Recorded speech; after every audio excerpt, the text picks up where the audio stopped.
last years of the 19th century, that human affairs were being watched from the timeless worlds of space. No one could have dreamed we were being scrutinized as someone with a microscope studies creatures that swarm and multiply in a drop of water. Few men even considered the possibility of life on other planets. And yet, across the gulf of space, minds immeasurably superior to ours regarded this Earth with envious eyes. And slowly and surely, they drew their plans against us.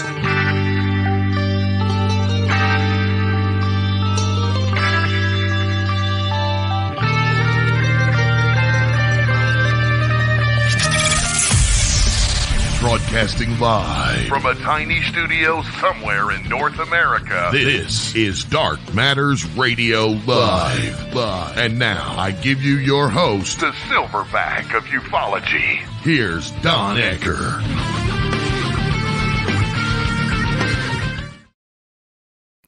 And the silverback of ufology. Wasn't quite sure what the hell that meant until I got out of the bathtub today and looked into the mirror.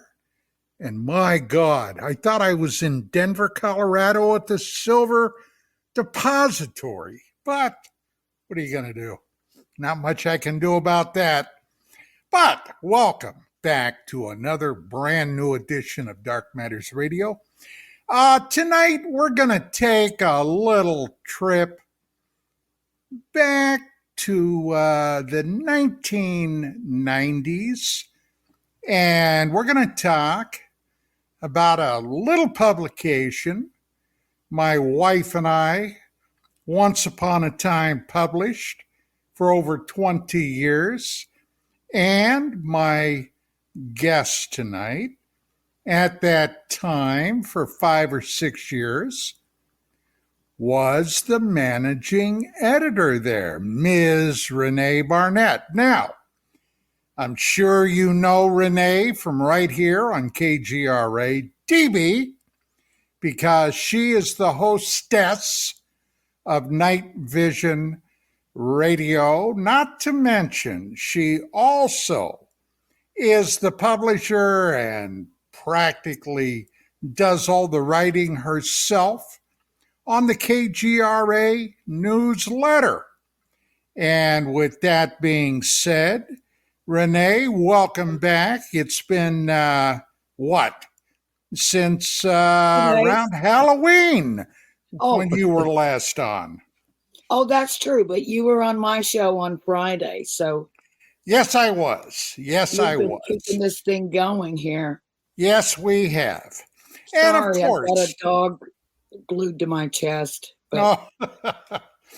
and of course, we have both Mr. Mark Center and Mr. Gary Cassell, whom that's Mark me. Always refers to as Jagary, because everybody wants to call him Jerry, and he's always saying, no, my name is Gary, even though it's spelled Jerry. But I've even started a monthly show, Don, called Join Me on Thursdays for Geriatrics. Yes, that too. Oh, that's now, cute. I got to tell you, earlier today, I got a note from Jagary, and he said, hey, I'm in the middle of an anaphylactic shock. I'm using anaphylactic reaction, yeah. Do you want to tell the freaking story, Jagary? Well, I wrote the note, sure. And he says, my lips are all swollen up and my nose is swollen up. And that was it. So when I saw it, I wrote him back. I did write LOL. Are you going to be here or not? Oh, yeah, I'll be there. Okay. You ever notice I sound like a doofus when he says that's me? Oh, I'm like Goofy. Oh, gosh. So anyway, once upon a time, gang, once upon a time, my beloved bride back in 1986, who was a working journalist with a college degree in journalism. She was the real deal. Even From worked UCLA, no less. Even worked for a while for the LA newspaper. Today it's the LA Rag, but once upon a time it pretended it was a newspaper. And when I met her, here was this publication, brand spanking new, UFO magazine. Now, I had been familiar with other UFO magazines. They usually only last, well, if they lasted 5 years, they were doing great. But I came on board, became the director of research. I came from a background in law enforcement. I was a police officer and a criminal investigator. And I said to myself, we're going to do this on something as sketchy as a lot of people regard the subject of UFOs. We're going to do it from an absolutely factual backed position. And of course, my wife, Vicki, who was a journalist, 1,000,000,000% agreed. And that's what we did. And as a result, we broke some pretty big stories over the years. Now, along about, I don't know, 92, was it, Rene? 93? 91. Was it 91? Okay. Well, I'm getting old. What can I tell you? We had met Rene in an organization that was very close to where we were based, called CERO, CERO, the Close Encounter Research Organization. And Rene was there working with a lot of those people. And somehow or another, we decided, and she decided, it might be great to work together. And by God, she came on board and started cracking the whip. You still got that whip, Rene? Yeah, right.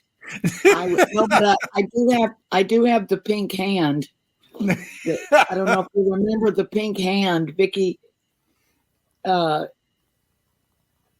drew a pink hand on a piece of paper, and for some reason it became the mascot of the show. And Jeff would always say, "Do you have the pink hand?" And I go, "Yep, here it is." It was like our good luck charm. But yeah, that was fantastic. I don't remember exactly how it came to be. I do remember, that we met at CERO, but I don't remember how it was we got around to me working at the magazine. Well, I was doing my first radio program then, UFOs Tonight at CRN, and you ended up becoming the person that did the phones. You gave the commercials, huh? Yeah, I was the announcer. I did commercials and giving out the phone numbers and inviting people to call in. Real heavy duty stuff like that. You guys entrusted me with giving out those phone numbers. But I did get involved. Did a heck of a job. Yeah. Well, Jeff was there too, and we did all the background stuff together. So we had a great time. But yeah, Jeff Floro was our producer, and boy, I'll tell you what, that guy is. Not only did he produce the show, but he is a world-class musician. And he's heavy into guitars. And as a matter of fact, does he still have his guitar show that he does? His musical show? I think he's either started it back up or he's starting it back up. But he had a YouTube channel called Flow Guitars, and then some other guy that was in it with him ended up leaving, or they went separate ways, and then the guy used the name. So now I think it's like Flow Guitars with Jeff Floro. So if you look up Jeff Floro, Floro, what he did was on his show was have, major musicians on, could come in and bring their guitars, or even a pedal, a special effect pedal or something, to show how they got that sound in that hit song. So it was quite interesting from that aspect, because it was, not only interviews with, great musicians, but also they showed how they got that special sound for that one song that everybody remembers. It was really great. Well, yeah, he's very talented, great composer. When you first started working with us, what was your impression on how we treated the subject?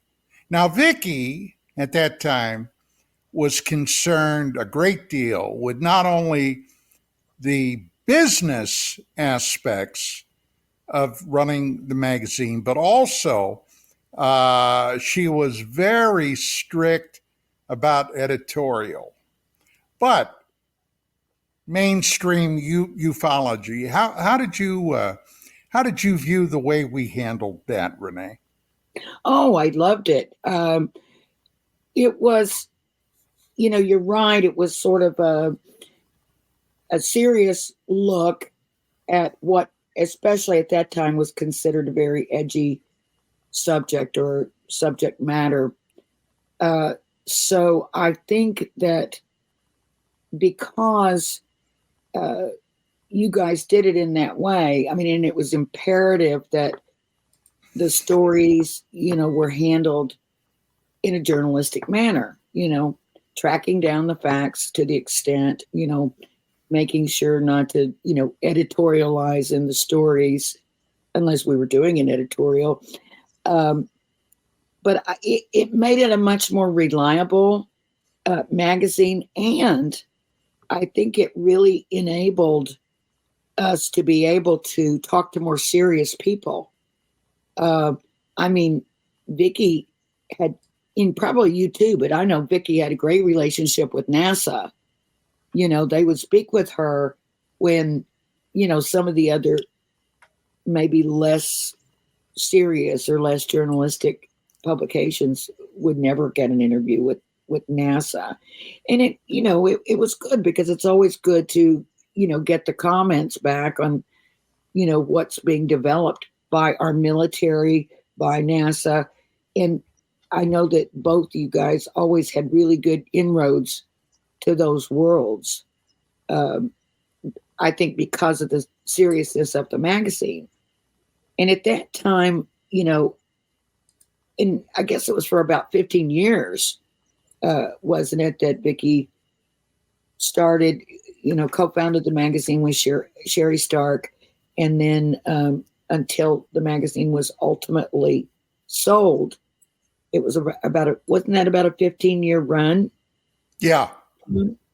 And, I think you can be quite proud of that body of work, because you can go back and there's really nothing, to go back and go like, oh my God, what were we thinking?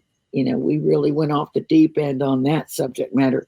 It never happened. It was, we would, give the information of what's out there, interview the appropriate people and put the story out. And that's what was really impressive to me about it. Well, we broke some very big stories in the field. For example, and this was a big, huge story at the time, in 1992 and 93, NASA was going back to Mars. Oh. And at the time, there was a tremendous controversy about the so-called face on Mars. Huge. And we discovered And it was not a deep, dark secret, but we discovered there was a contract scientist who was handling all the photography. In other words, it was not a NASA employee, a guy by the name of Michael Malin. And at the time, it was discovered that NASA, with this mission called the Mars Observer, was going back to Mars, and they had no plans whatsoever to include in this mission any photography. They didn't have a camera planned for this mission. Now, at the time, everywhere across the research field, people were screaming about that. Do you recall that, Rene? I do. It's coming back to me, but I would never have remembered it on my own. So thank you. Yeah. So here we were going back to Mars with the biggest question, because NASA had lied about the face on Mars, had lied continuously. When this story first broke with the DiPietro, Gregory Molinar, team that were really pointing out this face, the pyramids in the Cydonia region, and other things, So even Art Bell was screaming about that on his show, Coast to Coast. And so were they lying about? Well, they lied. They lied. They lied to Senator Richard Lugar from, I believe Lugar was from Indiana, if I recall. Yeah. And Lugar, some of his constituents had contacted him. He made inquiries to NASA, and NASA got back to Lugar, telling Lugar, well, we have other photographs of this so-called face that proves it was strictly, light and shadow. Mm-hmm. Well, let's see the pictures. They didn't have them.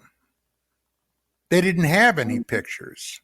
So there was such an outcry that finally NASA agreed to put cameras on the Mars Observer mission. Now, ladies and gentlemen, this is where it gets really sketchy. Right before they were planned to blast off to go back to Mars, there was a tremendously destructive hurricane that hit the Florida coast and all up and down the eastern seaboard. Hurricane Andrew. I'm going to say, it starts with an A. Hurricane Andrew. Yep. And they had to postpone the launch, which of course they did. After the hurricane blew through, they said, well, we better check our rocket and make sure everything is fine. Well, the capsule, with all the scientific gear on it, had been hooked up to nitrogen lines. And of course, they were airtight. And hey, they said, well, we better take it off the rocket, take it back to the clean room, examine it just to make sure it's okay. Now, listen carefully to what I'm about to tell you, because even today, 30 years later, this has never been answered. They took the capsule off. They took it back to the clean room. They opened it up, and what did they find? Inside this capsule, they found a pile of debris in there that was inexplicable. It literally looked like somebody had swept up a filthy workshop floor and dumped it inside the capsule. There were iron filings, there were paper, there was dust, there was all kinds of crap in there. But the camera had some kind of a viscous substance smeared all over the lens. Oh my gosh. So, if this thing had gone to space in that zero-G environment, this stuff would have sabotaged the entire damn capsule. They had to pull it apart, totally clean it, okay, clean the camera, put it back together. Well, we at UFO Magazine found out about that. And I knew immediately someone had sabotaged that capsule. Somebody deliberately wanted that mission to fail. Now, by the way, that mission ended up costing $1.5 billion with a B dollars. So they finally got it all cleaned up, put it back in, fired the rocket, lit the candle, the thing's taken off to Mars. Now, everything kind of settled down because everybody was waiting to see what these pictures were going to show. And we called NASA to inquire, well, are you guys going to be doing an investigation on this? Oh, yeah, of course. Yes. We got to know what happened to our rocket. Well, they never came back with any explanation. Not from that day to this day. So they get about 3 to 5 days out from Mars. Now, listen to this. And some genius, obviously a rocket scientist, for God only knows why, decided to turn all the electronics off in the capsule and basically then reboot it. Well, they turned it off. Everything went dead, obviously. But when they turned it back on, nothing. They lost that $1.5 billion rocket. Like now, Mickey's laptop. my question. We call into John Brandenburg and ask him, what'd you do? What did you do, John? My question is, did they hang anybody's ass from a gallows about that? No, he got raped. $1.5 billion lost mission. But Don, we got photos like this. Look, yes. Don, we got photos. Yes. They blew it up, Don. That's what Hoagland said. They blew it up. Yeah. Now, Richard Hoagland, who was the Mars guy to a lot of folks, yes, he was. He still is. Claimed that they didn't really lose the rocket, that the mission actually went deep, dark, and black. And hey, who's to say? Hang on a second. I got to feed my little dog. There you go, Joey. Yeah, Joey, he has his own dinner schedule. So I just have it sitting here ready to go. But yeah, that's that's something they don't want to talk about these days at NASA. They don't want to talk about. You guys got any remarks or comments? Do any of you remember that mission back then? Absolutely. You couldn't get away from all this stuff back then. It was the perfect time for a good magazine that turned into a piece of crap magazine that you had nothing to do with, but let's be honest. Well, yeah, that was disappointing in the end, how that turned out. Yeah. Well, I remember all this stuff, but I was still in the Army when it happened. Well, allegedly, I was in the Army for entertainment purposes only. Yeah, what's for? I got a bunch of jokes from it. That was it. It's so weird how I don't know. But those were all stories we covered, and we broke the American public. That's when I started to become a little, I guess, little jaded because, I mean, I don't know. I guess I drank the Kool-Aid, growing up, is that, I would have never believed that, our government would be lying to us and doing things and, maybe hurting people allegedly for entertainment purposes only, or anything like that. But that's, I think, when the scales began to be removed from my eyes was during that time at UFO Magazine when I started realizing, oh man, yeah, we have done some kind of really bad stuff, regardless of what it did to people or, who got in their way. I mean, the things, that we've talked about, like a lot of the whistleblowers who have had, met untimely ends. And I'm not saying they were necessarily murdered, but, driven crazy, really discredited, had their lives ruined. And so. Like Paul Benowitz.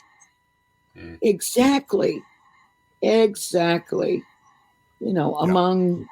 Among others. But he was like the most sort of blatant case, or that there became a lot of information available after that.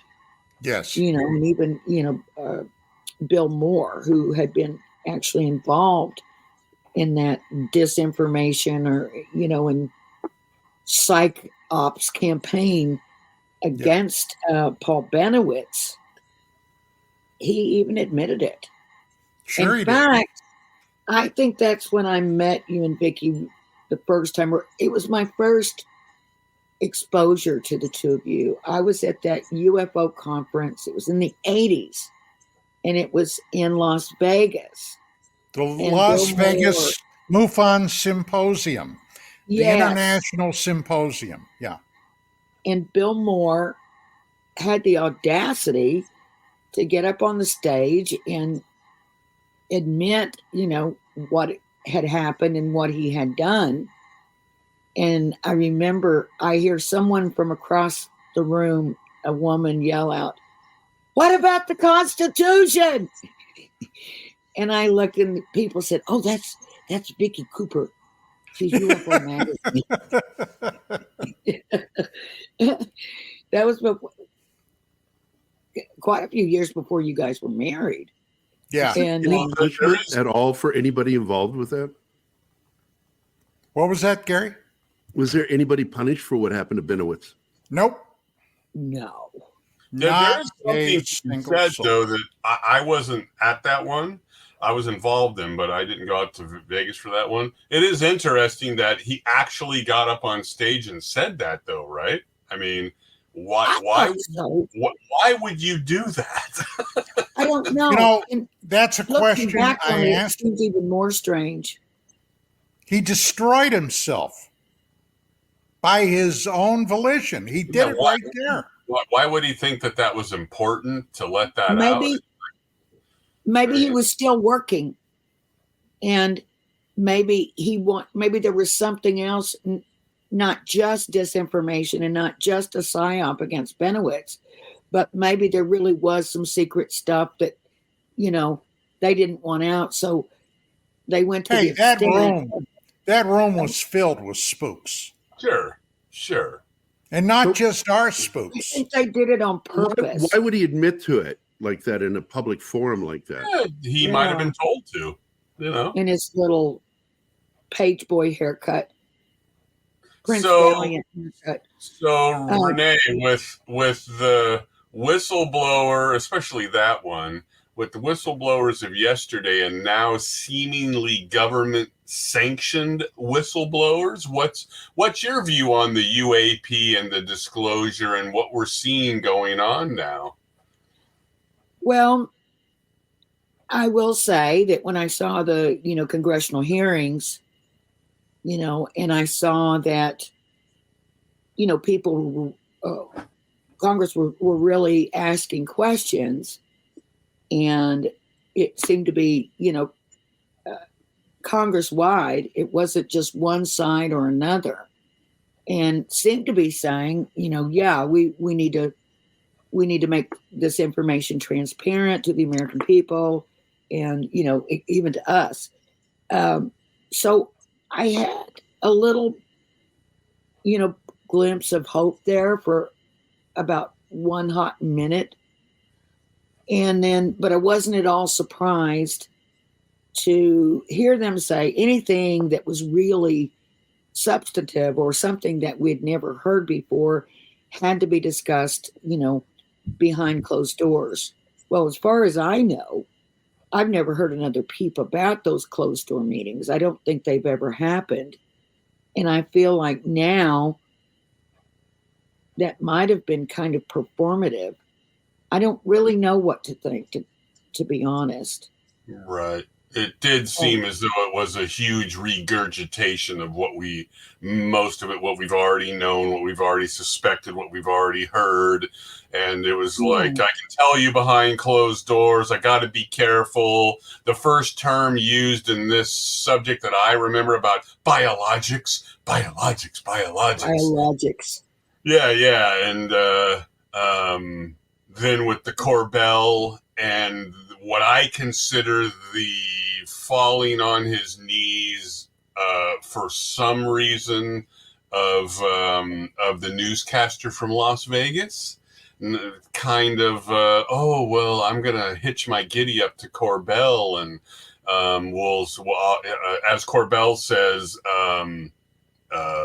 he's my mentor. He's my mentor, and yada yada yada. And it's like, man, there's very few people like Don in the subject matter who've been around since the 80s who have been consistent and can still be looked up to as true researchers and things, right? Right. But and George Knapp, to be fair, has always been viewed as a serious journalist. Until recently with the Skinwalker Ranch and all the bull that's gone on there. And okay, well, maybe you can enlighten me, because how did he get discredited by Skinwalker? Well, in my view, and I can only base this on me, if you read his book, right, and then fast forward to that silly show and the documentaries and things, it's no different than Grush. All of these claims are verbal recollections with zero claimed evidence, where he'll tell you at the Skinwalker Ranch, we have videos, we have stills, we have this and that. Where is this? All we saw was that silly ass show that did nothing but perpetuate anger from the friends that I have. So what did you have to do with it? It's almost like the Corso book. What did you have to do with this book? Because you're telling me that there's all this evidence, no pictures in your book, no video on your YouTube channel, none of this stuff. And now you hitch the giddy up with with Corbell.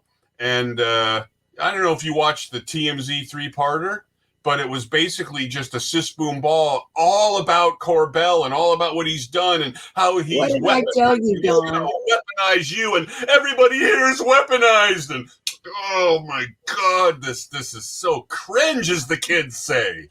It's all cringe. What did I tell you, Don? All the young people. It was the Jeremy Corbell show, and I don't know Jeremy Corbell. I don't know him either. But it was also, I shipped it to Don, and I can give it to both of you if you want. 4 years ago, an Aussie did a little breakdown on the documentary they put out, that the actor who you can't understand, the one who looks like a wrestler and he did the voiceover, he just ripped that thing apart, and he's not even into UFOs. He routinely ripped it apart on how this is about this guy and only with the Bob Lazar documentary. Yeah. Oh, that was so ridiculous. Right, but this guy who has nothing to do with the subject at all watched it, and he did a better job than a ufologist could do to rip it apart, right? And then we get the TMZ thing, and it's like more of the same. More of the same. Yeah. So personally for me, I will say still, I want to defend one thing out of there. I defended it last time when you and I talked, because I agree with you on the stuff with George Knapp and Corbell. That whole thing is weird. It's hinky as hell. And how it focuses on Corbell and the emotional impact that doing this has been on him and on Grush. Right. Don't care about that stuff at all. I don't believe it. But what I do believe is that there is additional footage that was shot by the U.S. Navy. Why hasn't it been made public? That's the only thing from that thing that I really believe. Right, that is a question that needs to be asked. Right, but you could be saying that since the 50s.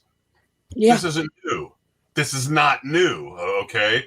The biggest problem, if you ever watch this, Rene, the biggest problem is they brought one of the guys who spoke in front of Congress, and he had his group of people that he's been trying to put together, the pilots and things.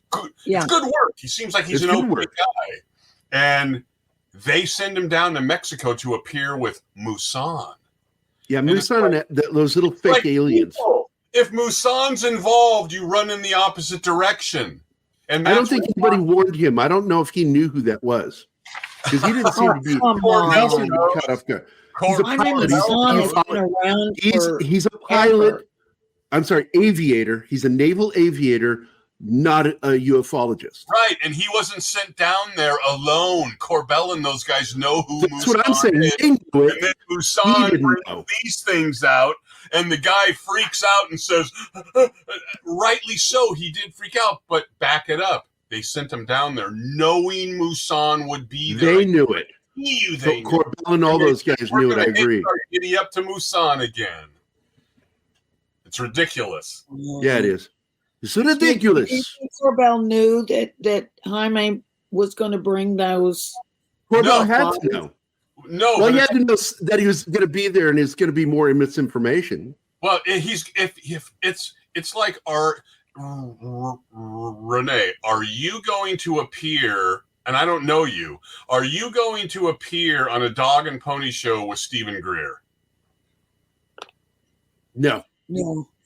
Are you going to nowadays appear possibly even with Hoagland? Even though I like him, I met him, we've talked a bunch. Would I really want to appear knowing he's disconnected from the whole thing and all of that interesting information that he's put out in the past is sitting there like cheese, just rotting, right? So it's like, I don't have anything against him. The times were what they were. But would anybody really appear with him? Sean David Morton. Would anybody appear with him? Oh, my goodness gracious. Oh. See, I put Musan in a lot of the Sean David Morton camp. And I had lunch with Musan. I talked to him. I asked him a bunch of questions. So if you know that he's going to be there and you want to be taken respectively, you don't appear. Hold on, back it up there. You actually interviewed Musan? Yes, How did that go? This was maybe in Laughlin, and I had lunch with him and Philip Mantle and wives and others. And this was after the footage from Mexico was really beginning to break big, right? The Times of the Sun, the Something of the Sun. I forget what they called that. You remember the Macarena video? The what? The Macarena video. Yeah, Macarena video. People were dancing the Macarena. Right. Macarena. And they had a UFO going on with the building. One of the pointed questions I asked him was, there's that famous footage of a disc-shaped thing in the sky, supposedly recorded from 4 different spots at the same time, and they put it on the screen on the VHS tapes. Boom, boom, boom, boom. And it also happened during the eclipse, right? So everybody was looking up anyway, and they had their big, giant, old-style cameras and stuff. And I said, regarding that and the other information of those, what looked like flotillas of craft that were flying over with nothing to, like, place it in. Well, is this over them? Is it, you really couldn't tell. What was on the videotape, especially for that one specific one, before and after? What happened to the thing after, and how was it brought into the frame? I don't know. Right. I don't know, he told me. And I said, well, don't you guys look at the footage? And there's a kid's birthday party before it, and then it shot off, or it sank, or it vanished? I don't know. I don't get into that. The elders edited all of that together. Do we know the elders? The Billy Meyer case? They went down there and worked for Musan, and they're the ones that collected the information and put that all out on those 3 tapes. Now that's as bad as sending that guy from Congress to be in that thing with Musan. It's like, you're going to hitch your giddy up to the elders now, are you?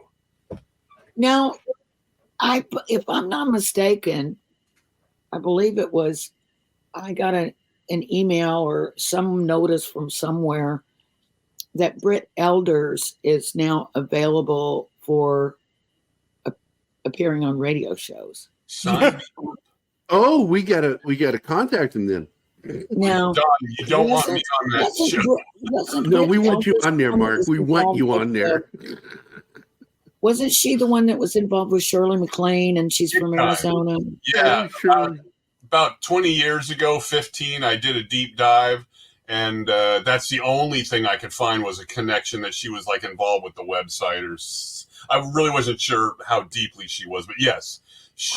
I think she was. I mean, if it was her, I'm sure it was her. I think so. Yeah, They had quite a connection for quite a number of years.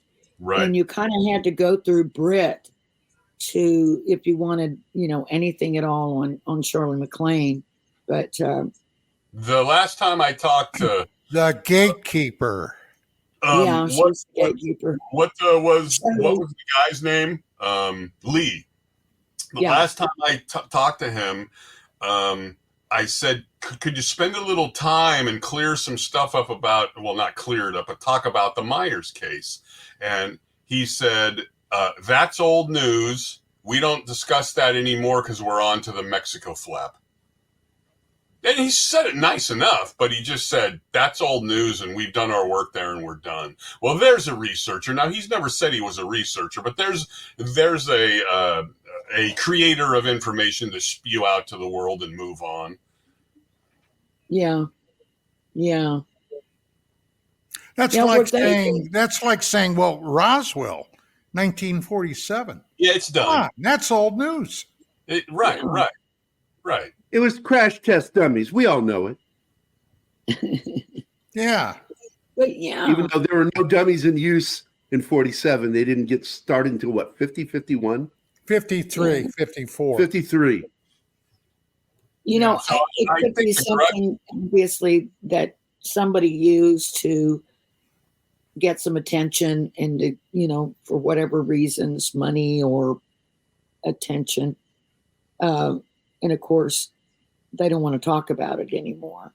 Could the Grush thing just be a more in-your-face, the shiny thing over here while we're doing this? I mean, well, exactly. That's the one thing we've all been talking about is that, while they're doing this, it's a distraction ploy. For what? Yeah. We don't know. It's another wag the dog moment. It felt at first it got exciting, and then it's like, well, wait a minute, he's not really saying anything substantive. Right. And Jerry Gary. Isn't it interesting that we're back in the 90s and we have something in Miami walking out in front of the mall? Oh my God! And then we have 10-foot tall creatures in Vegas. Oh my God. And yet we have potato cam or no cam with HD cameras in everybody's pocket and on every fence and on every building and on every intersection. And then Corbell comes out and says, and this was the chestnut, and I know you'll remember this, Rene. He comes out on the TMZ thing and says, well, you know, who's to say that these ETs don't have the capabilities of manipulating every single camera on the planet so we get potato cams in 2024? And that's an old chestnut I heard in the 80s. And it's like, come on, man. You can get away with that with digital, but you can't get away with that with film.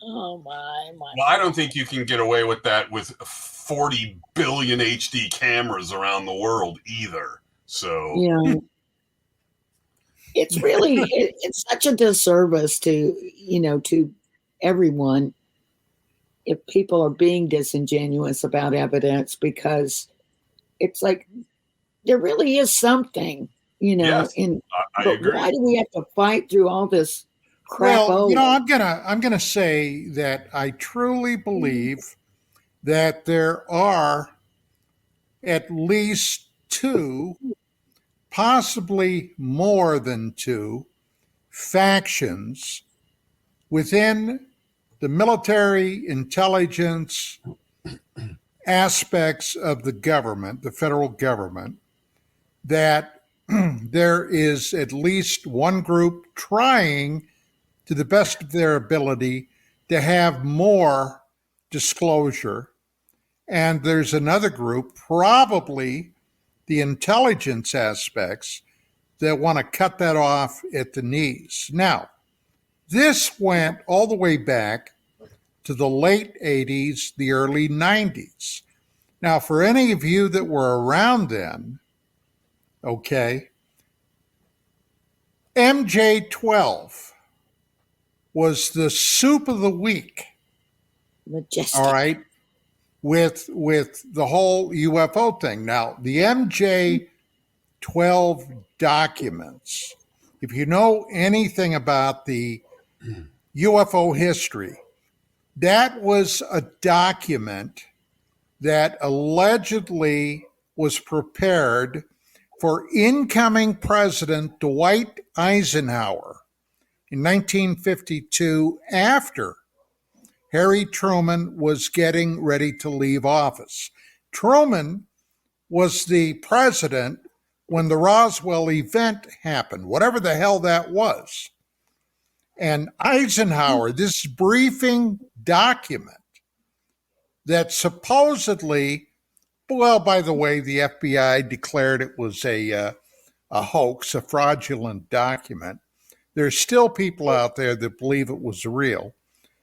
The briefing basically gave to Eisenhower the name of 12 military and scientific elites at the time, okay, that were examining allegedly what happened at Roswell, what it meant, what it represented, and what the overall UFO situation was. Okay. Now, remember, this was in the aftermath of the Washington, D.C. overflights on 3, not 2, 3 weekends in July and August 1952, when the nation's skies became filled with unidentified objects flying in restricted airspace above the Pentagon, above the White House, above Congress. Okay, jets were sent to intercept them. The things disappeared. The jets flew away. They came back. They were observed by pilots, by numerous radar installations around the city, and by observers on the ground. The Pentagon held the biggest press briefing since the end of the Second World War, which ended in 1945. This was 52, and tried to explain this away as weather inversions. Okay, they weren't weather inversions. They were birds, Don. Well, whatever they Shiny were, birds.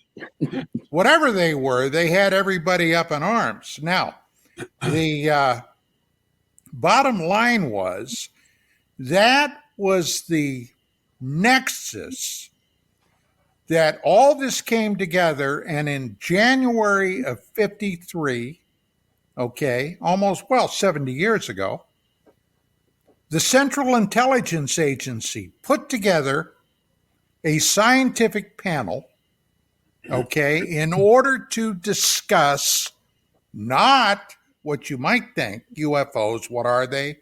Where do they come from? What do they want? Are they hostile?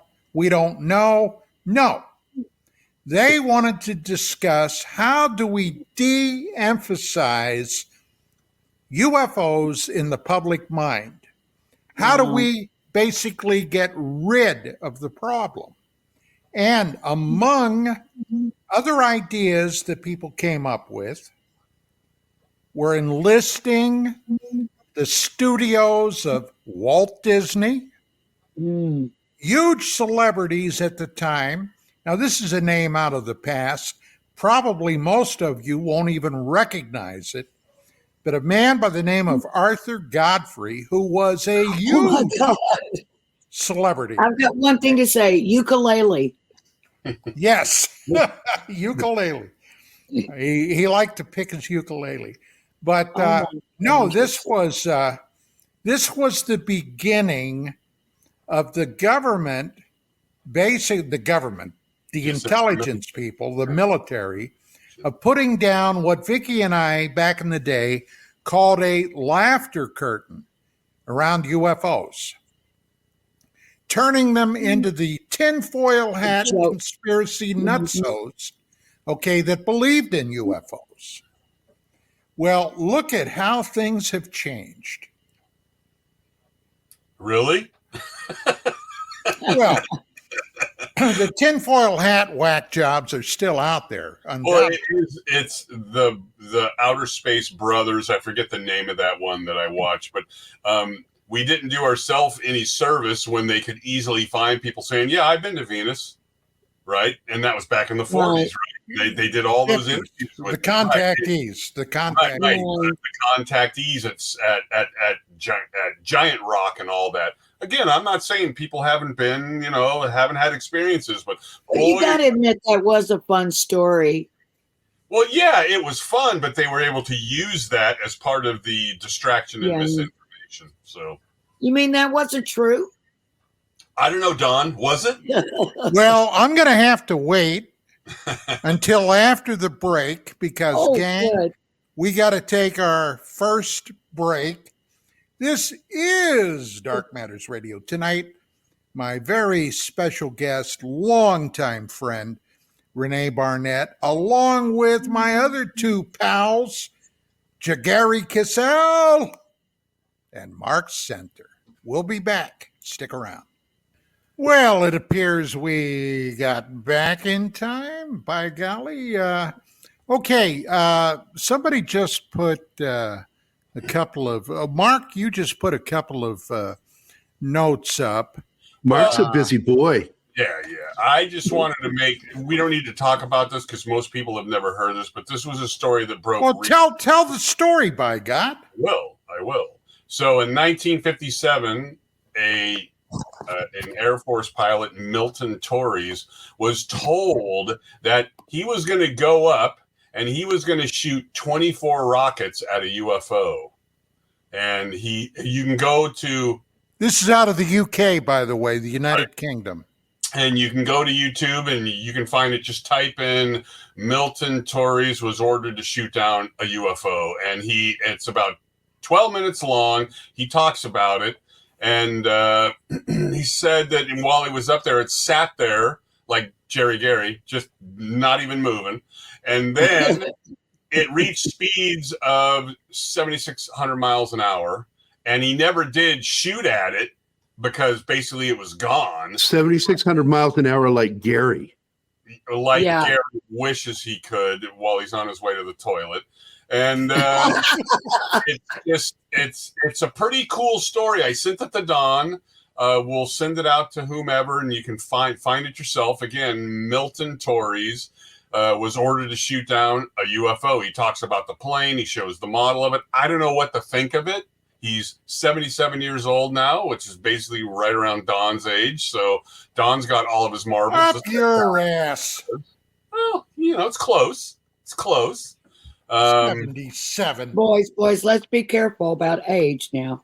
Yeah, well, hey, I'm falling apart. So, just realize if you're insulting Don, you're also I'm not insulting him.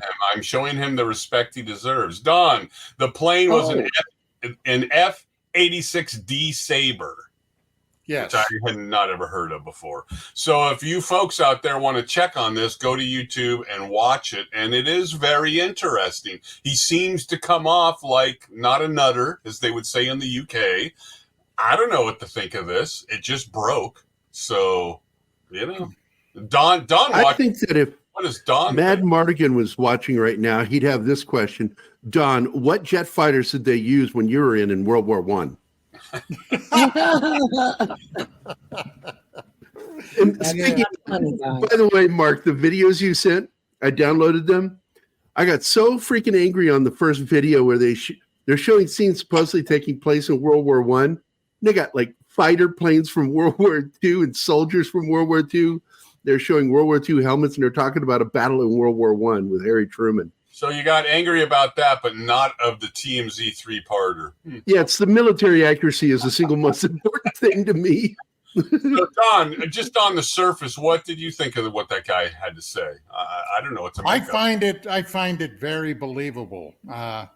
I really scrutinized this guy when he was talking. You're talking about Torres, right? Milton Torres, yes. They had photographs of him as a pilot in Vietnam. Okay.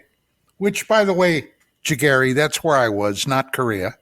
I was in Vietnam, not Korea. He said World War I wasn't asking for me. I was asking for Mad Mardigan.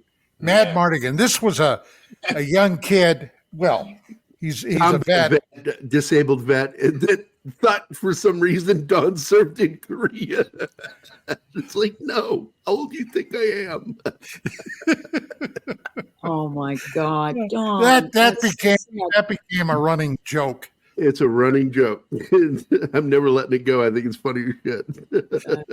But in the Civil War, did they have fighter planes back in the Civil War, Don? Well, they had balloons. They could put them up and bring them down.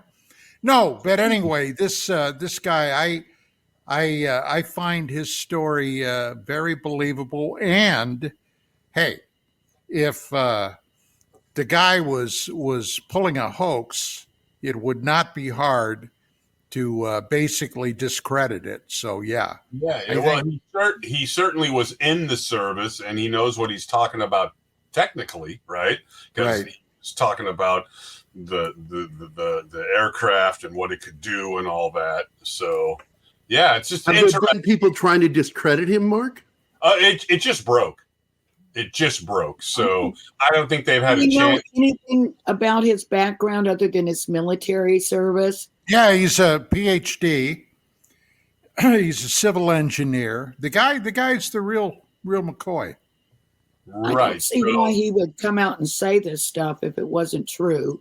Well, some people would say that same thing about some of Don's favorite people from back in the 90s who used to come out as soldiers and, I did this and I did that. Clifford Stone, folks like that. So not saying that he wasn't a soldier. A more recent one where the guy talked about they're on a black ops mission. His special forces team were stopped by black ops guys that disarmed them. And then Marines. They were Marines. And it's just nothing rings true on that. It's like, why would you allow them to disarm you? That would never happen. Was that one where they said they saw the thing in the jungle and they're yeah. I don't know much about that story, to be honest. That kind of went past me while I was. I heard it on Sean Ryan's show, and it did not ring true. The And I couldn't believe Sean Ryan didn't call him out for that. Why would you let them disarm you? Who was that? I get into a hell of an argument on UAP Crossfire with one of the panelists about that. Don Ecker got into an argument? No way. He's so likable. I don't understand how that can happen. Well, I'm so easygoing usually. I know. You're not opinionated. I don't know what the issue is. It's not just your dogs that love you. But the bottom line was, I said, if I were a part of that team, number one, they broke mission. Okay, they were on a specified operation. Allegedly, they broke mission to go see this shiny thing back in the jungle. Right. And then they encountered beings putting containers on this thing, obvious implication a UFO. And they were suggesting that there were humans inside these containers. Right. Yeah. Then a Black Ops team came out, weapons drawn, and ordered them to lay their weapons down. And I said, that would never happen. Why would you put yourself? You would have a goddamn shootout right there on the spot. You put yourself at risk. You're a professional, military person. It's like, okay, I'll put my stuff down. Right, sure. It kind of smacks to me something of that story of the giant in the cave and wherever that was, Afghanistan or Kandahar. If that's a true story, that's how you act, right? That's how you take care of business. You don't put down your weapons and stuff and say, well, we'll have lunch over here while you guys load the people up on the UFO and fly away or whatever. I don't know. Yeah. That's not to say it isn't a true story, though, Don. It could be true. Who knows? Could be. Maybe he was just a Stone story. Is that what you're talking about? The what? Is that Clifford Stone you're talking about? No. This guy by the name, I believe it was Herrera. This is Brandon. I believe that was his name. But was it Herrera? I think so. Gary? Gary? I'm looking it up right now. Oh, okay. Thank you. Because I'm looking it up over on Sean Ryan because I know that's where I saw it. Don, do you recall?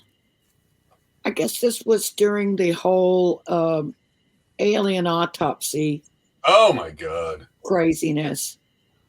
When you were like looking into that.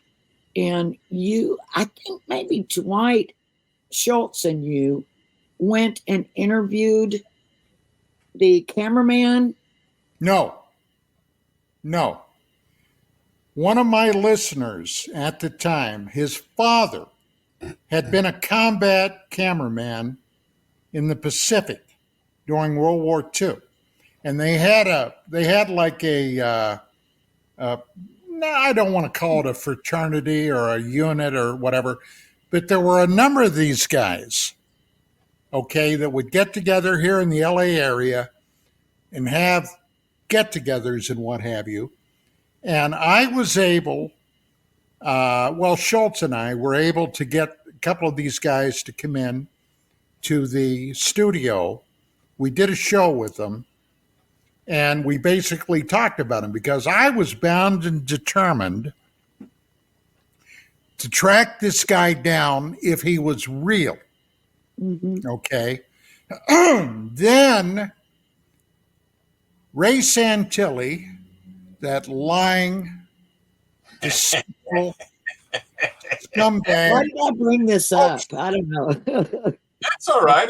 It's part of the magazine's history. Sent us over allegedly some photocopies or faxes of these film canisters that supposedly this footage came from. Yeah. Okay. And then they screwed up. They sent me supposedly a statement from this cameraman. Okay. Now, this guy was allegedly an American cameraman. but they blew the story when a couple of phrases in this supposed statement by the American cameraman reached my desk. Now, a GI, an American, if he were talking about when he was in the military, he would say things like, when I was in the Green Machine, or when I was in the Army, or when I was in, whatever it was, the Marine Corps, the Crotch, little nicknames that guys had for the various services. This guy supposedly wrote, when I was a member of the forces. Oh, that's British. A British term. Yeah. Okay. Of course, they had an answer for that, Don, when they said, well, our secretary's the one who put it down on paper. So, in other words, she can't transcribe. Is that right? Right. So, in other words, she puts her own shit in there, right? She doesn't take the man at his word or verbatim. I'm just saying that when they say I'm going to university, we know where that comes from, right? Nobody in America says that. So supposedly the secretary put her own wording in there, right? Supposedly. But if you believe that, then you'll believe Santilli over Spiros Malaris, who absolutely had something to do with it, probably made it, but at least he was there, had something to do with it. And Santilli's a rat bastard. And that's what I got to say. I sat down one day in the middle of that fiasco, and I pulled out my calculator, and I figured out what these videos that they were selling were going for. I bought 2 of them. And I came up, and this was halfway through it, I came up with the grand total figure that so far, this rat bastard made himself about $25 million. Well, the tape. That's not counting what Fox paid him. Right. And then what the French paid him and everybody else. But Don, he gave the footage rights to that. All those broadcasters. He said, I'm just giving the footage away. You do your own research. Pay me $65 a tape for a VHS. I bought 2 of them. And I complained to him firsthand. And I said, you should probably give me my money back. And he says, well, you have the receipt. You'll have to mail me the tape. And it was like, I'm not going to mail a VHS tape. That's kind of collectible now, to be honest. Back to the UK. Get my money back. It's like, nah, it's fine. It's fine. Yeah. By the way, I did find the video. It's 55 seconds long if you want to watch it real quick. Chanel. Yeah, let's watch it if it's real quick. Yeah. It's 55 seconds long. It's him telling that story. Is Chanel here? Let's crank that puppy up. There it is. All right, let's hit play. When we trekked down and got around 150 to 200 meters from it, all of a sudden we were engaged, at least not in a hostile manner, not gunfire or firefight or anything like that. But the way that these guys moved was so fluid, it was so still, it was very, very, very smooth. And the gear that they had was black OTV vests. They had black camouflage utilities. What you're saying is they were professionals. And that's where you kind of picked up the hum that this object was doing, along with these guys flipping their safeties off, especially M4. It's a very distinct sound. And they started yelling at us, you're not supposed to fucking be here. What the fuck are you guys doing here? Who the fuck are you with? At one point, they said they were going to smoke us. They could throw us out of a helicopter. It's very easy to get lost in the jungle out here. They kept saying stuff like that. We're having 2 guys watch while there's a guy basically taking our magazines out of our vest. They actually knew. I'm just telling you right now, if you are a combat effective person and people start threatening smoking you, your weapon is also off safety and you're aiming. You're at the high ready. Oh, it's worse than that. He you says, don't know what high ready means. That means you have your weapon trained on them and your finger on the outside of the trigger housing, waiting to fire. It's worse than that. He says that they're taking their magazines off of them physically. Yeah. I don't think so. Now, look, he speaks in a very matter-of-fact way. You look at his eye movement. This guy's looking right at Sean Ryan while he's telling his story. And it's so matter-of-fact, like he's reliving it. But the thing is, It can't be true because they wouldn't conduct themselves that way. No combat unit would. No combat unit. Well, that also brings up the question why, much like the guy that Rene said back in the 90s who said, hey, I screwed everybody. What's this guy up here? Why is he retelling this story? Right? I mean, why does he feel comfortable to come out and tell the story? Not only because it's Black Ops and stuff, but it makes him look like a wussy and an ineffective Well, combat. if somebody tells me personally, now this is me speaking, and I've had my time in this shit, and if you're a vet, you know what I'm talking about. If somebody says they're going to smoke me or they're going to grab me and throw me out of a helicopter, that's when the shooting starts. Absolutely. And that's why this story doesn't ring true. In fact, we just saw a show with our favorite Reacher where he threw the T-1000 out of a helicopter. Didn't we, Doc?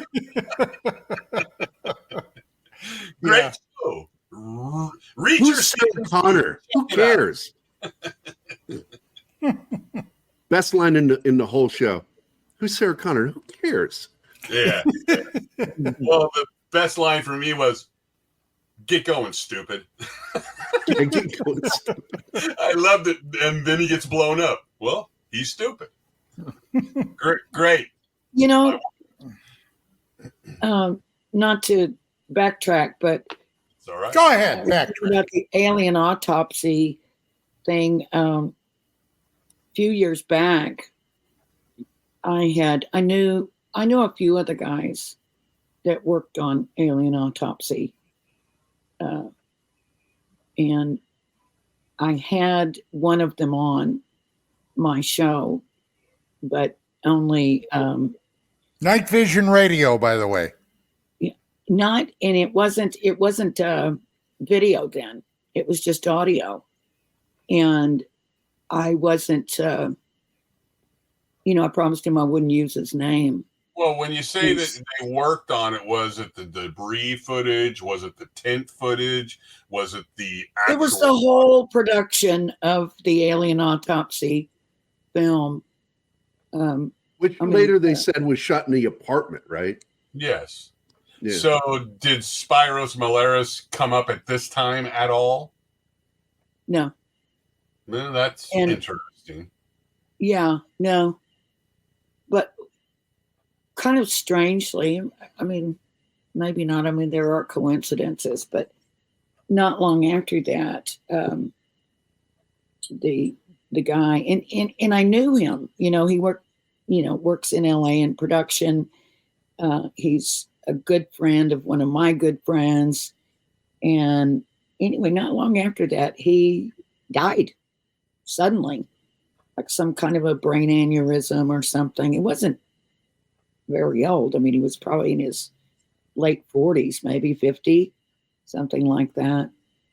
And I mean, not that there is any connection, but it certainly just, adds to the weirdness, around all this stuff. It's like how people kind of suddenly disappear or die or something. But yeah, he said, yeah, it was a total, a total production is what it was. Right. And it's interesting, Don, when you do the math, just back then, the general math of the unknown. And then they made the Alien Autopsy movie with Anton Deck. And then there was a rumor that they were going to do like a Broadway show or something. Anything to squeeze more money out, of course, right? For, I don't know, for a decade or more now, you haven't heard hide nor hair of Santilli at all. No. Well, I got a little story that happened to me personally, okay, that is involved with the alien autopsy story. Now, Vicki and I were at a speaking engagement in Europe. We had been invited to come over. This was in Vienna. All right. Nice. And I remember that. I remember when you guys went there. Right. And I bumped into there All right. I bumped into John Spencer and his wife, Ann, who's a very well-known writer, researcher in paranormal circles, and your buddy that you just mentioned, Phil Mantle. Mantle, right? Now, but I didn't know Mantle then. I knew John. But I didn't know Mantle. And Mantle at that time was married to a gal by the name of Sue.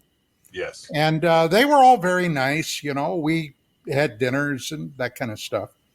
And one day, Mantle and I were sitting out in the hotel lobby, and I was having some of their coffee. My God, that was the best coffee I ever drank in my life. And we were just chatting, and he said to me, Mantle, now Mantle is British, okay? He said to me, hey, did you hear anything about Spielberg? And I immediately assumed he's talking about Steven Spielberg. Absolutely. He said, did you hear anything about him coming across some footage around the time of the Roswell incident that showed some dead aliens? Later, I put on my cop hat, and I am convinced I am correct. He was priming the pump. Okay? Phil Mantle, and I'll never accept any other explanation. He was priming the pump. And I said, no, I've never heard anything about that. What do you know about it? He said, well, I've heard that there was some business where this footage popped up from a World War II camera guy, and he was tasked to go down to the event when it happened and film the bodies and stuff. And I said, well, I don't know Steven Spielberg, but I do know a lot of producers in Hollywood. And I've worked with a number of them on various UFO stories. I said, when I get back to the States, I'll do some checking. So when we got back, I called some people up. Now, one of the people I called up that I had worked with in the past was a guy by the name of Robert Kiviat. And I told him what I had just heard. And he said, well, I don't know. He said, let me do some checking and I'll get back to you. Well, I didn't hear from him for some time.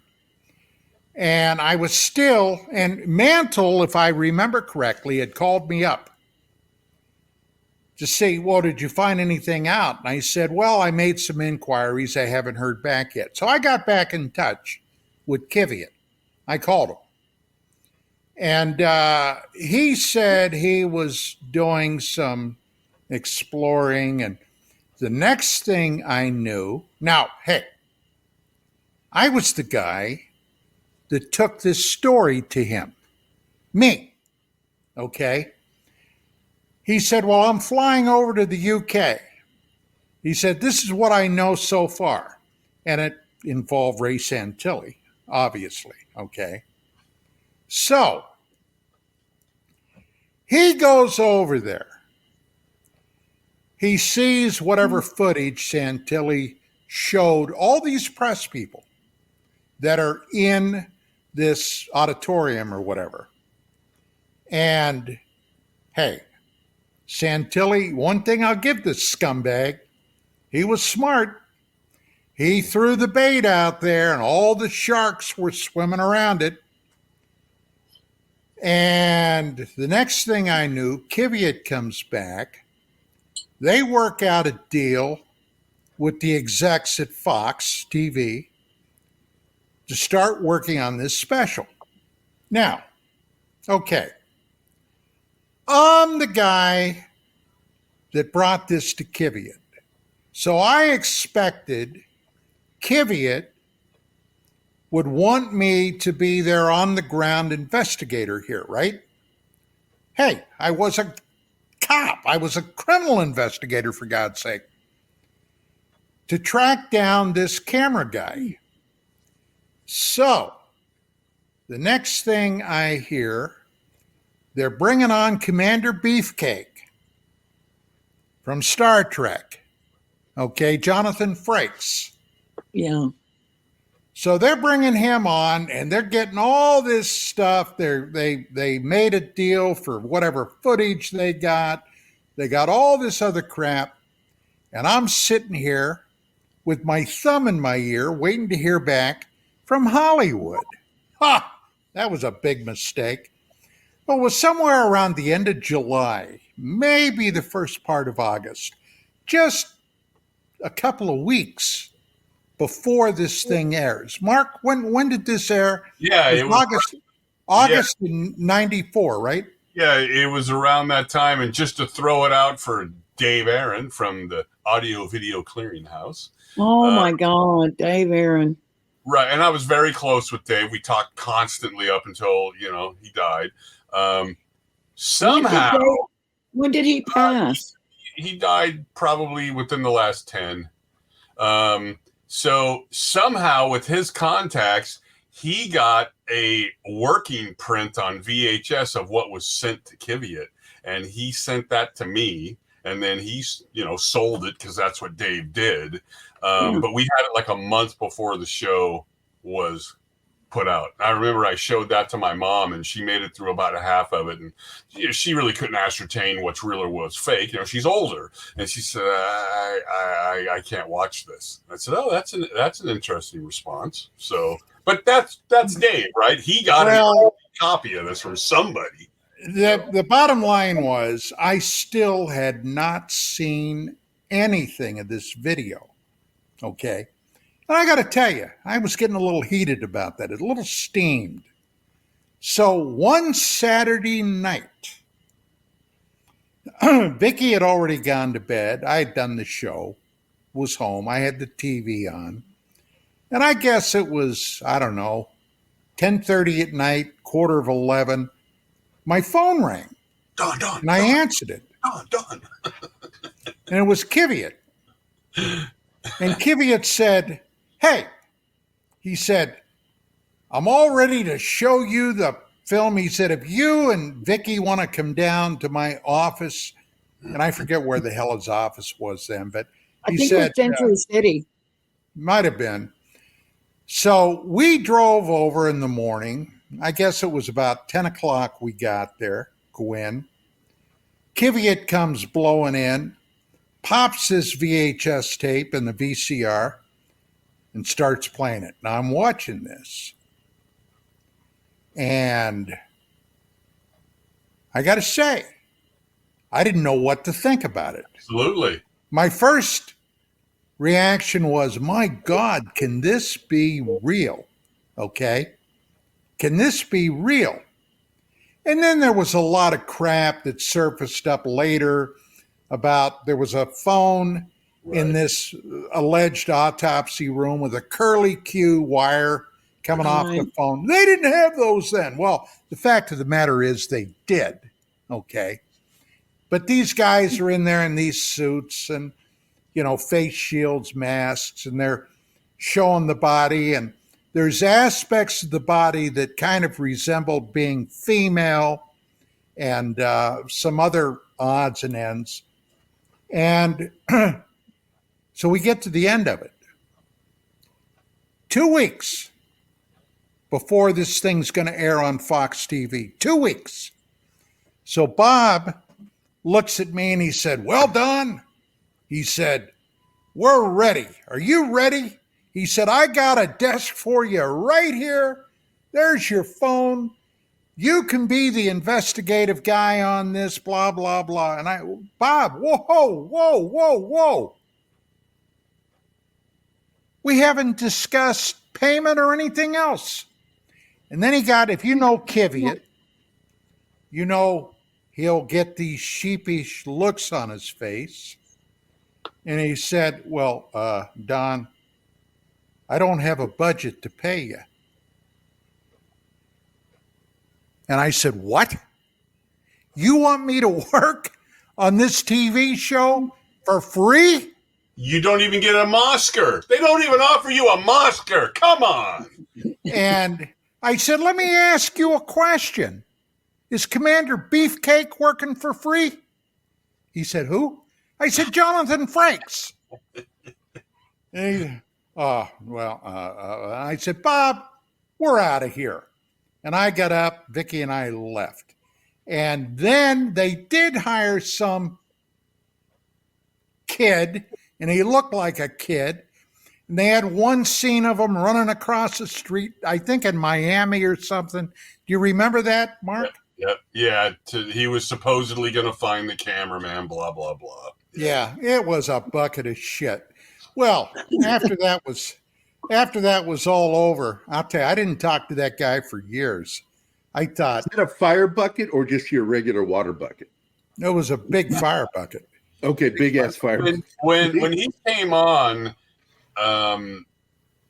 your show, and I had a chance to ask him some questions, and I wasn't satisfied, of course, with the answers, but that thing was played 4 times on Fox, and every time it played, it got huge ratings, and they kept adding a little bit. And they actually made so much money. So much and they money. actually put in the tent footage and the debris footage, which they didn't want to do because the tent footage didn't really have the pedigree, let's call it, to the original footage. And I asked him, I said, why is it that it only played 4 times, and then as far as I can tell, for a couple of decades, it really never played again until 10 or 15. It started playing on like the Sci-Fi or something like that. And he said, oh, no, it was playing here and it was playing there. And that's bullshit.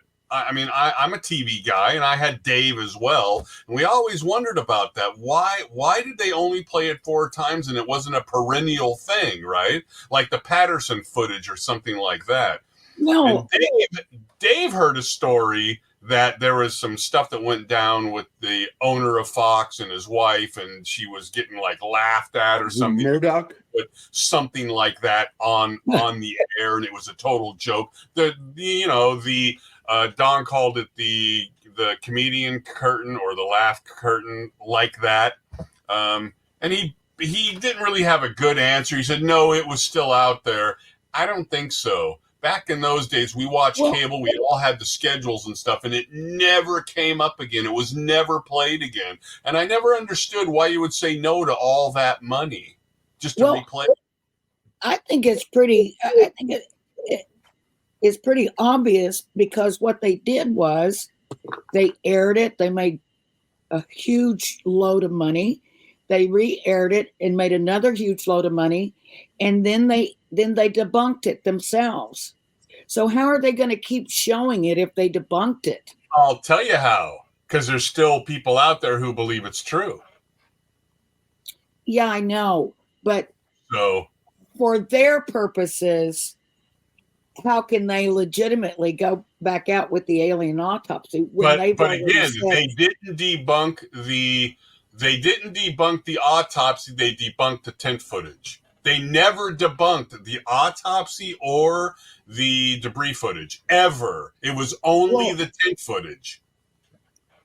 What I heard was that there was real footage, but it was so bad and so dark that they Right. They said that after the fact, many, many years after it, and said we recreated it. But also, if you go back into the archive machine, you'll see that Santilli says that at some point he'll release the first footage with the gynecological exam that was so in your face that they said we shouldn't release this. And Spyro says there were some problems with it. He says he still has that.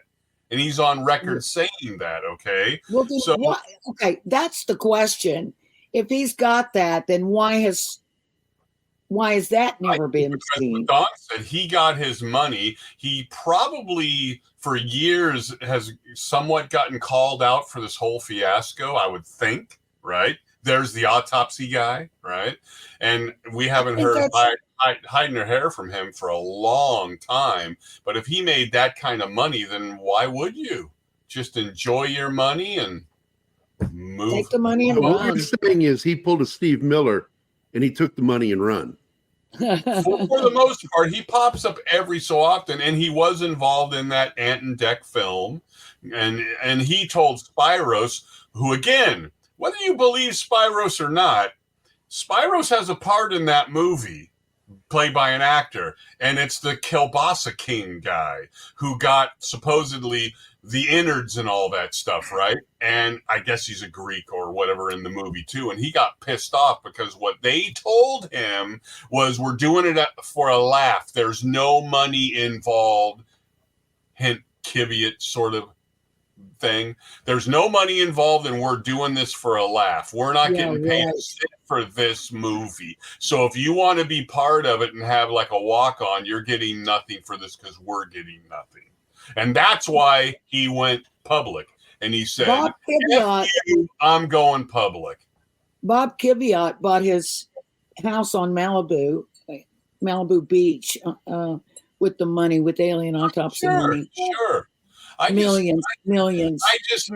I don't believe the excuse that, now look, the debunking thing I'm hearing. His ex-wife, I think, got all the residuals. So the debunking of it would not have stopped the perennial re-release of that, because they never debunked the autopsy, only the tint footage, period. Greatest hoaxes ever told was the tint footage. So it never made any sense to me why they wouldn't release the original with the debris footage like they do the Patterson footage and all the rest of the stuff. It's a perennial thing, right? Yeah. And they could at least make a few grand, $10,000. I don't know what you get paid for this type of stuff on these cable stations, but it would have just kept paying and paying and paying and paying. And yet they didn't do that. I don't know. Because they say Santilli is a creature for profit. Well, gee, I think Don knows a guy who didn't even give him a Oscar who's also that same way. It's exactly. You want to make the money. Yeah. But Don, remember when we did a few shows on alien autopsy, quite a on few UFOs Tonight. Yeah. And remember we had Cyril Wecht on, who basically confirmed that it looked real, the autopsy. And what was the gigantic special effects guy, Stan Winston. Winston. Remember? He said, hey, if this is a special effect, whoever did it is really good. And I talked to Stan Winston face to face, and I said, did he say the same thing? Huh? Did he say the same thing he said to us? No. What he said was, and this was after the fact, in front of about 700 people, and he said, they lied to me because they said this film footage was conclusively dated to 47. And what I said on camera was, if this was made in 47, it couldn't be made in 47 out of special effects, period. Right. And he said they lied to me and said it was conclusively proved, which what they conclusively proved was the clear leader by Lawrence Kate at the Hollywood Kodak shop, who I talked to as well, was shown clear leader and said 27, 47, 67. That's the best I can do. And he said, I'm killing myself, Mark, that I didn't unroll that thing to see what was on there. But people brought in stuff all the time to be dated. So that's I got a little more to talk about how Spielberg, his name, got mentioned. Yeah. That didn't come out of nowhere. Don. Huh? Well, Don, I read in an article once, and I would love to know what you think of that, is that Spielberg was supposedly shown the footage that was promised to be given to Rod Serling and the producers of that documentary UFOs Past and Present. Remember that when it came out? It has And begun, supposedly that film was going to be given to them to put into the documentary. right. But then they're contacted the U.S. Air Force or whoever it was. They yanked it back Yeah. at the last Yeah, second. yanked back. But later I read that Spielberg was shown that film, and it's what helped inspire him to do Close Encounters, that story. Well, that's possible. I got another story about Spielberg too, but Okay. that's not what we're talking about now. So where did the name Spielberg come from? And let me tell you what, this was poignant, sad, and funny to an extreme. There was in Germany a guy by the name of Volker Spielberg, who came from a family of proud former Nazis from the Third Reich during World War II. The guy made his money in pornography. He got tied up with Santilli. So this was a scam from top to bottom. And when Kvyat met Volker Spielberg, now Kvyat is Jewish, actually Sicilian and Jewish. He told me, he said when he met Spielberg, he looked at him and said, Bob, are you Jewish? Kvyat was blown away. He said, that Nazi in his goddamn bunker. You know, everything was a bunker to Kvyat. But yeah. And that's what made me convinced that Mantle, who had at the time apparently a very tight working relationship with Ray Santilli, had to be in on this from the get-go. He made some money from this. I don't know how much or what the deal was, but I know because he was on that bandwagon for a long time. Now, maybe Mark has some more information about that, but yeah. But this whole Volker Spielberg thing from the get-go, that I got to tell you, that ended up actually, I was upset about that too. I felt like I had been played, and in a way, I was played. Oh, you were played. There's no question, because he meant for you to think Steven Spielberg. Yeah. It's interesting what you would say about Spielberg. The rumor is that he was shown the footage, and if you go into his Internet Movie Database and you look at what he was doing pre-77, he did Jaws and things, but it's like, why would they show it to this guy?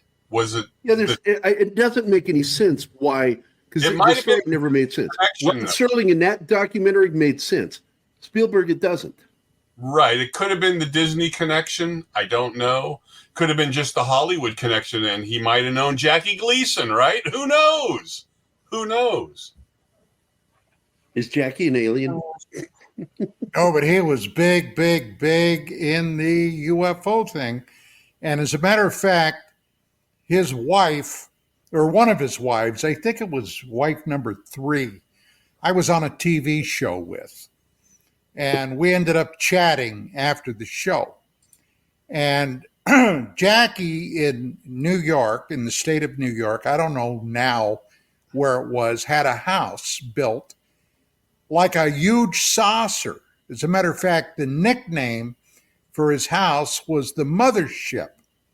And I asked her about the story that I heard allegedly Richard Nixon knew, and they were golfing buddies, okay? When Nixon was still president, they had been out golfing, and one night, Nixon shows up at wherever, Gleason was staying at or living at when he was in Miami, in a car. Richard Nixon, the president of the United States, No Secret Service or anything else. He told Gleason, come on, get in. He said, I want to show you something.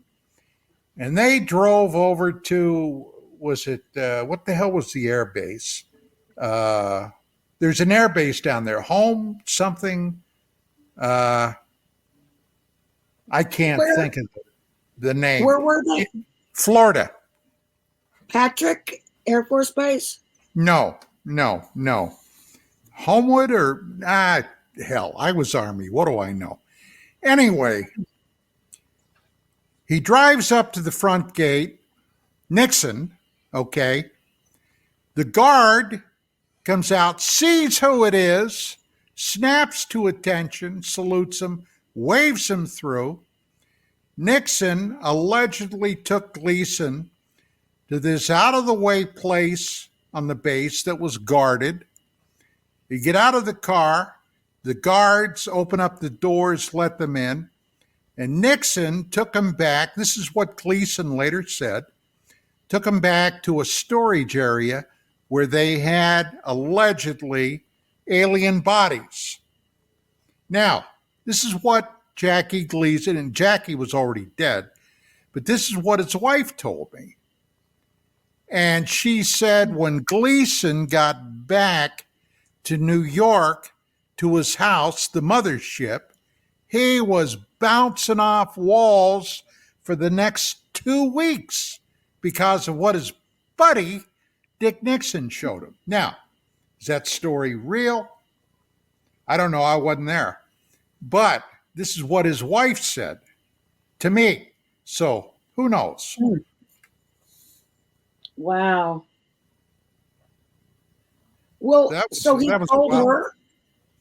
Oh, yeah. My God, yeah. Yeah, he told her in the biggest way possible. Don't tell anyone, not even your wife? Nope. And, what would they do anyway? I mean, what the hell could they do? So when Cyril Weck was on, I remember I heard it, but it was a long time ago.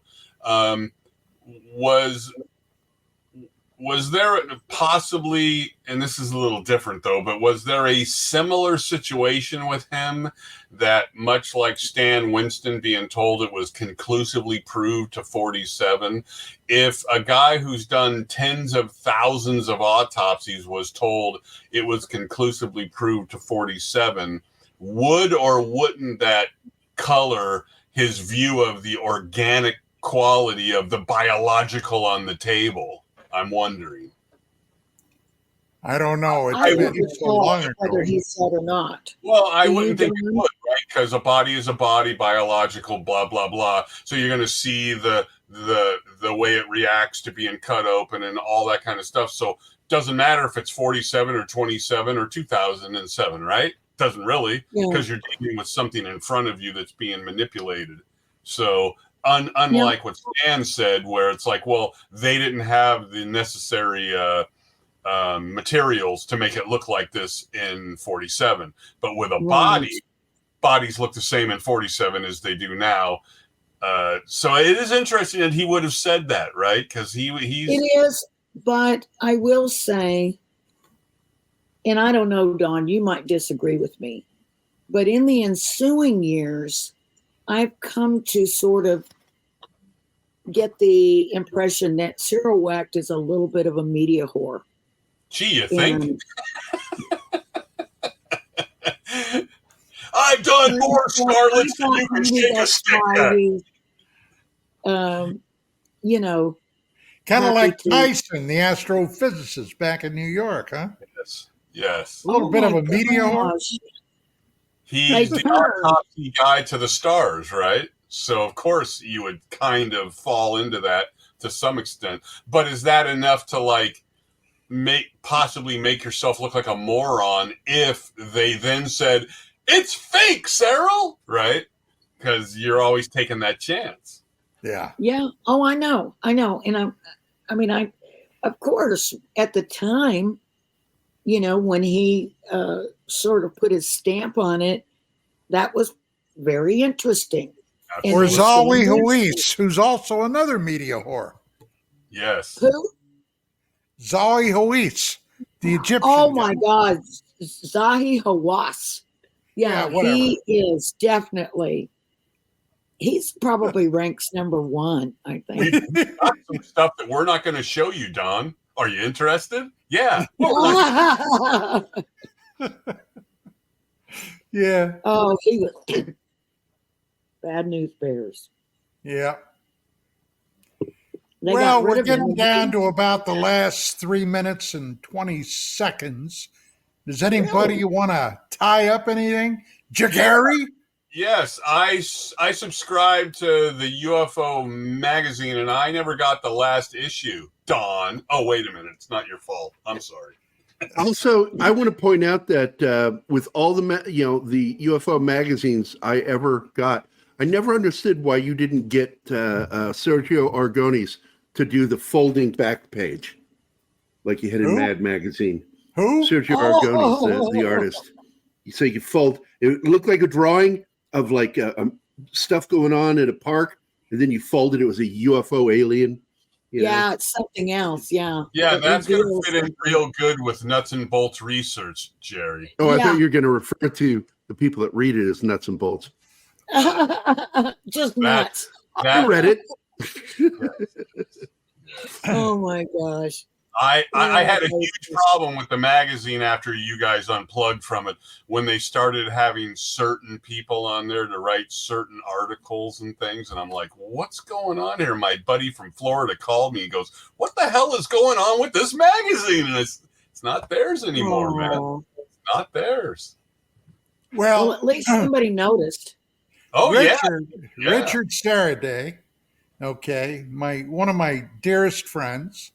Okay, his son, Matt, bought his dad a year's subscription after we left. Okay, Vicky and I were gone. Paid full price for it. Got one. Got none. Oh my goodness.